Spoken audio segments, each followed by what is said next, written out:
સુરતમાં ક્રાઇમ બ્રાન્ચે શીખ લીગર ગેંગના 3 આરોપીઓની ધરપકડ કરી. સુરત ક્રાઇમ બ્રાન્ચની ટીમને ઘરફોડ ચોરીનો ભેદ ઉકેલવામાં મોટી સફળતા પ્રાપ્ત થઈ છે, જેમાં આંતરરાષ્ટ્રીય ચોરીને અંજામ આપતા શીખ લીગર ગેંગના 3 આરોપીઓની પોલીસે ધરપકડ કરી હતી. સુરત તથા વલસાડ જિલ્લામાંથી ઇકો કાર ચોરી અલગ કરી અને અલગ અલગ 13 જગ્યાએ ઘરફોડ ચોરીની ઘટનાઓ પ્રકાશમાં આવી હતી, જે અંગે સુરત ક્રાઇમ બ્રાન્ચ દ્વારા તપાસ કરવામાં આવી હતી અને ચોરીના ગુન્હાનો ભેદ ઉકેલવામાં પોલીસને સફળતા મળી હતી.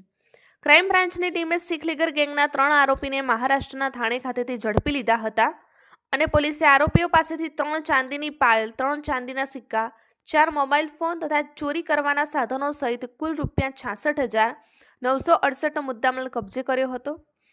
પોલીસ તપાસમાં આરોપીઓ વિરુદ્ધ સુરત, વલસાડ, ભિલાડ, વાપી, મુંબઈમાં કુલ 28 જેટલા ગુનાઓ નોંધવામાં આવ્યા છે.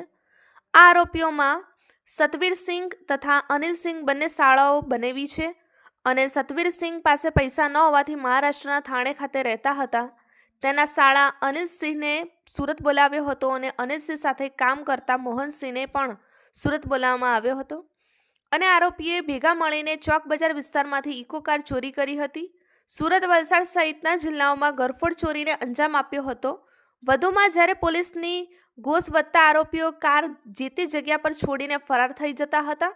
હાલ પોલીસે 3 શીખ લીગરોની ધરપકડ કરીને તેઓની ગેંગના અન્ય 7 રીતોને ઝડપી લેવા માટેના ચક્ર ગતિમાન કર્યા છે.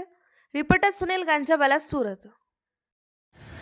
સુરત શહેરમાં 16-17ની રાત્રિમાં વેલ્ડ રોડ ઉપર ચોક બજાર પોલીસ સ્ટેશનની હદમાં એક ઇકો ગાડીની ચોરી થયેલી હતી અને ત્યાં જ આગળ એક ઘરફોડ કરવાનો પણ એક દુકાનમાં મેડિકલ સ્ટોરમાં પ્રયત્ન કરવામાં આવ્યો હતો.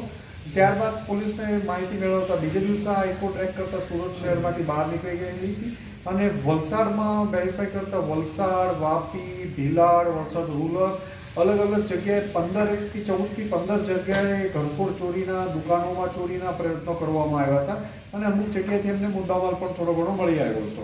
આમ આ ચોરી કરીને આ ગેંગ એક જ દિવસમાં 14 જગ્યાએ ચોરી કરી બે દિવસમાં અને ભાગી ગયેલી હતી અને અમારી ટીમે એકને મુંબઈથી પકડવામાં આવ્યો છે. આ ઓરિજિનલ 3 માણસો પકડવામાં આવ્યા હતા, જેમાં મોહનસિંહ ઉર્ફે બીડી ગુરબુતસિંહ જૂની, સતબીરસિંહ ઉર્ફે સત્તુ બલવીરસિંહ ટાક અને ત્રિશુલસિંહ ઉર્ફે અનિલસિંહ કપૂરસિંહ દુધાની.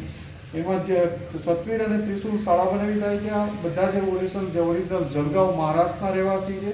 ચોરી કર્યા પછી આ લોકો અલગ અલગ જગ્યાએ ભાગતા હતા. એમાં એકને મુંબઈથી પકડવામાં આવ્યો છે અને 2ને સુરતથી પકડી આ લોકોની ધરપકડ કરવામાં આવી. આમની પાસેથી ચોરી કર્યા બાદ ઇકો ગાડી એમણે બિનવારસી વાપી પાસે જ મૂકી દીધેલી હતી, એ રિકવર કરવામાં આવી છે. આ ઉપરાંત એમની પાસેથી અમુક ચાંદીના દાગીના એવું પણ મળી આવ્યું છે જે ઘરફોડમાં ગયેલું છે અને આ અગાઉ સતબીરસિંહ મહારાષ્ટ્રમાં 14થી વધુ ગુનાઓમાં ઘરફોડ, આર્મ્સ એક્ટ વગેરે ગુનાઓમાં પણ પકડાઈ ચૂક્યો છે.